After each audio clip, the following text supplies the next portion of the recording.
and welcome to my review of the film Coraline. Now we are continuing with stop motion month. Still such a great medium, so there's way more attention, and this was one of the popular ones that actually kind of scared me as a kid. Seriously, what the heck was up with the other mother? Jesus. Okay, so this one is Coraline. Now, the story of this film is very simple to follow, but it's still very entertaining and executed very well. So, pretty much the story is a little girl named Coraline, she's kind of like, I don't know, 12 or 13. So, she's around my age, so she thinks that her life is really boring, because it kinda is actually, her life's kinda boring. So she travels around her house. Rejoice. And then, while traveling around her new house and exploring it, she finds a door hidden inside the wall. And then just goes inside it. She just goes inside. Because, I mean, who won't go inside a secret door that you find inside of a new house that has a button key? Nothing ominous. But, that was also put behind some wallpaper. Again, nothing ominous, just something that you always see. So, pretty much she goes in through the door, and then finds this other world where everything is perfect. Where her mother is way more supportive and kind, her father has way more time to give attention to her, her friend shuts up because I guess that she wants that, and is actually hanging out with her more, and pretty much everything else is better. But little does she know that it comes with a deadly catch. That the only way to stay in this world is by having buttons sewn in your eyes after having your eyes taken out of your eye socket by the other mother. Am I the only one who finds that scary? Well, come on! Eyes taken out! How is that not scary to anyone else? But, and then she has to escape this world before her eyes are taken out of her eye socket, and then has buttons put in its place. And before she dies. Because there's some weird conspiracy going on that whenever the buttons are put in the eyes, then the mother will give her unconditional love until she dies. I don't really get that. Like, what did she actually do by getting the buttons in her eyes? I think it was like she took her life energy or her soul or something. I don't know. It did sound like similar. So yeah, this story is really easy to follow and pretty dark for a kid's film. And it's based off of the book that was actually being just finished at the time when the film was starting to be put into production. And it's directed by Henry Selick, who did The Nightmare Before Christmas. They were in good hands with this, actually. And I really enjoyed the story. It scared me as a kid, but I loved being scared by it. Because, I mean, it just builds up atmosphere.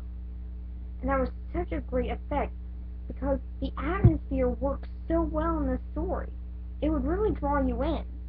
And, well, you would actually feel for the characters that aren't actually all the time perfect. Because they all have certain flaws. And it's a very well-deserved lesson that just enjoy your life. Enjoy what you have. Which is a good lesson for kids. And for adults. And the way that it's executed in a dark fashion, yet also keeping it lighthearted and entertaining, oh, that was such a well way of doing it. So, for the story, I give it a 7 out of 10. It does have its flaws by making some of the characters a little bit too strange in the beginning, but eventually ones that you warm up to. And also having some of the really dark atmosphere. seriously, the other mother, good God. Okay, now on to the characters. And the characters, and now I turn on my black light if you guys didn't know. Now I'm actually having to reshoot this one, so, yeah, because I just don't think that worked the first time, I don't know, something happened. So, let's start with the title character. Now, it's Coraline herself. She can be very interesting when she wants to be. She can be fiery, yet also she's kind of bland. Yeah, watching the film again, I noticed that she can be bland at some points and kind of uses the other characters to help support her. Like, if she were on a film just on her own, like, The Only Man in the World, like that movie, if they took out that character and left Coraline in, then she'd be very boring. And, so, yeah, I don't think that she can support herself on her own. But luckily, she has other characters to help support her. Like, my personal favorite character in the film, the cat, voiced by none other than Keith David, who also voiced Dr. Facilier in The Princess and the Frog. And if you haven't seen that movie yet, then you might have seen this TV show, Gargoyles. He voiced that character, Goliath. And he also voiced the character on this show, Adventure Time. He voiced the Flame King. So, yeah, this guy is a huge voice actor. I'm just giving him props because this guy is great. Love Keith David. That was just a clap for him because Keith David is just awesome. I just had to say that because no one really addresses him that much, which is kind of sad because he's my favorite voice actor. Sorry, Robin Williams, you were very close. But the cat itself, oh my gosh. Keith David did bring a level of sophistication and class to this character, which is mainly what this character is on its own, though.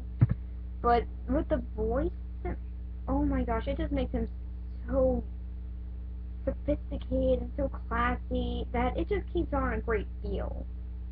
And he can be humorous at sometimes, too, which is really different, because Keith David's usually a serious character, but can also throw in humor. So, yeah, it was very nice to see him do that again. Like, that's mainly what he does with his role in Adventure Time. Yeah, he'll be serious, yet also humorous. And, yeah, I just love what he's been given here, and I'm so glad that he's still getting work. Please give him more attention if you don't know about him. If you don't know about Keith David, give him more attention. He needs it. And, then there's also Whitey, who I'm going to be addressing the characters as in their real world and their other world characters. Now, Whitey, just to save time, just so you know, Whitey, what is there to say about Whitey? He's boring. And kind of creepy. He's also likable. I mean, yeah, his version of a first impression is drive down a hill on a motorcycle with a mask on. A creepy mask at that. That's a way to make friends. But, at that aside, he is a very likable character that in the other world, he's sort of like a rebellion starter or something. Which, I don't know, I never really got that into. But in the real world, he's actually pretty likable, and it's just like, wait, what the heck's going on? Okay, you're insane. But then when he sees it for himself, he's like, okay, let's kill this hand. And speaking of that hand, then there's the other mother. Well, okay, fine, we'll start off with the actual mother. She's okay. I mean, she's not perfect, but what character in this movie is? It's actually one of the big parts of the movie is that no one in this movie is perfect. But, oh my gosh, the mother in this one, I just found her kind of a jerk, because she's just like, oh yeah, my kid's alive, I guess, kill her or something, I don't care, just go do whatever you want. I'm just like, wait, what? You're a terrible mother! You're a terrible, terrible mother! At least give her something to do, give her a TV or something, gee! But she can still be likable at the same time, because in the end, she is a very likable character who does appreciate, well, what's going on. And then there's her counterpart, the other mother. Oh boy. Where do I start with this one? Well, best way for me to say it, she scares me. She scared me as a kid. She made me afraid of Button Eyes for years.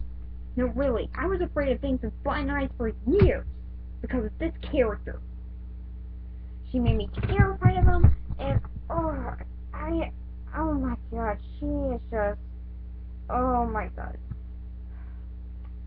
She's been known as one of the first characters in a stop motion film with a morphing scene, which I don't really get. I mean, Wallace did that once and Girl May Curse the Were Rabbit, but okay.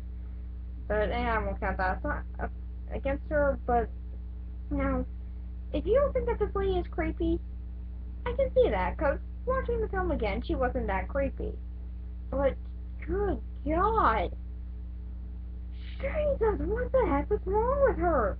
I know that she has this diabolical plan in mind to, like, steal Coraline's life energy or her soul or something, but, so then she can live longer, but, Jesus. And then, there's also the other father, who, yeah, I'm just getting aside from the horrifying other mother. Yeah, scared me as a kid. But, the other father, he's okay. I mean, it is creative that, oh yeah, and I forgot to bring up in creative department, the other mother's hands are actually sewing needles. Genius! Genius! I'm sorry, that's just genius. Making her hands be sewing needles. Oh my god, that was such a good idea. And making the web that they fall into at one point actually made out of thread, which is how I saw it. I don't know if the creators of the film even thought, hey, this could be taken as thread, but yeah, I saw it as thread, and I love that effect. That was a great detail. So, oh my god, she's just scared me though. She's creative, but she's scared me. And then there's the father in the real world. He is likable. Not the most likable, but he's just kind of busy. That's why he's sort of pushing his daughter aside, is because he's just busy. Which makes sense. I mean, there are a lot of busy parents in the world. So, yeah, it would add up that he's going to be busy, because who isn't? Everybody's busy at one point. And, heck, he's writing a book. He's very, very busy. So, yeah, I can see why he's sort of on edge. But in the other world, he is far from that. He is a father who has all the time in the world for his daughter, even up to the point where he'll be the only character to sing a song about his daughter, or just literally just him making up a song about Coraline. And it's actually one of the only songs in the film for a reason, because Henry Selick didn't intend to make this thing a musical. Just putting that out there. And I found that I really do like the other father, how in the real world his thing was that he was going to help Coraline making this garden, which then he himself in the other world is actually a part of the garden. It's really creative.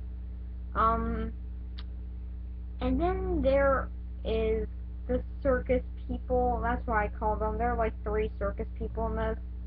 They're okay. I like them better in the other world though, because they're just so, oh my god. At the end of the film, Jesus! What was up with that ending? It was horrifying yet awesome. And they really were just, wow. If you haven't seen it yet, go look it up, you won't regret it, and then you'll know what I'm talking about with the Jesus part. And then there's also the 3 ghost kids, which are okay. I mean, they are creepy, though. They are very creepy. Then there's the grandma in it, who's okay. I mean, I don't really find myself remembering her that much, but she still did have a big impact on the film. So, for the characters themselves, what's my rating? Well, I give them an 8 out of 10. Because they can be very likable, they can either be bland, boring, interesting and endearing, or creepy and disturbing, all at the same time. And that's what can truly make an interesting character, is giving them great development like what they gave them with this film. So, on to the animation.